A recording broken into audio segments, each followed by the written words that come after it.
لە دەشتی شارەزورین و بە دیاریکراوی لە گوندی گردەنازێ کرێکارەکان دەستیان بە ڕنینی هەناری باخەکان کردووە دوای لێکردنەوەیان ئامادەیان دەکەن بۆ بازار.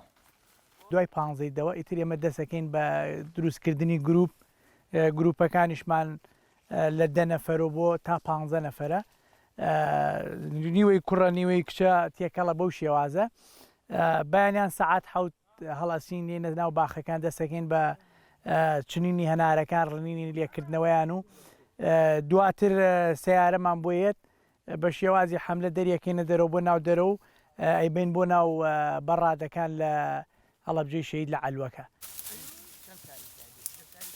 زۆری بەرهەمی باخەکان وای کردووە چەندین گروپ لە کرێکاران لە ژنان و لە پیاوان لەم وەرزەدا کاری هەنارڕنین بکەن وە خۆشیان دەڵێن ڕەزامەندن لە کارەکەیان.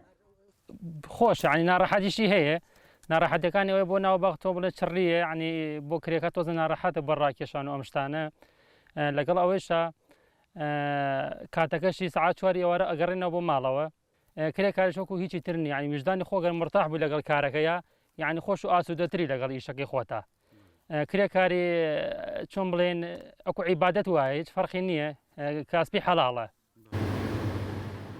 هەناری باخەکانی هەڵەبجە و شارەزور ئێستا تەنها خواستی کڕیارانی ناوخۆیان لەسەر نییە بەڵکو ساڵانە بەشێک لە هەناری هەڵەبجە و شارەزور هەناردەی وڵاتانی ئەوروپا دەکرێن.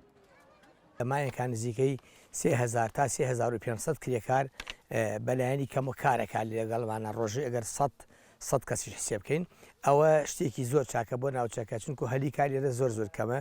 ئێمە ئەمساڵ ئامادەمان کردەوە بۆ چەندین وڵات بۆ ئیمارات بۆ قەتەر بۆ لەندەن بۆ فەڕەنسا بۆ سوئید بۆ نەرویج بۆ ئەم زایدەن ئەڵمانیا ئامادەیمان کردووە کە بەرهەمی هەنار ئەم هەنارە جوانە بگەین ئەو وڵاتانە بۆ ئەوەی تاوا بیناسیین بە وڵاتانی دنیا.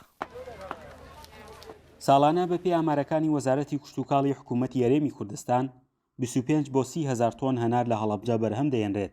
لە هەفتەی یەکەمی مانگی 11 ئەمساڵیش نۆیەمین فستیڤاڵی هەنار و پاییزی هەڵەبجە بەڕێوە دەچێت. جوتیارەکان دەبێت هەنارەکەیان بۆ فستیڤاڵەکە ئامادە بکەن کە ساڵانە هەزاران گەشتیار و هاوڵاتی سەردانی ئەم فستیڤاڵە دەکەن. فەرحان هەورامانی، دەنگی ئەمریکا، دەشتی شارەزور.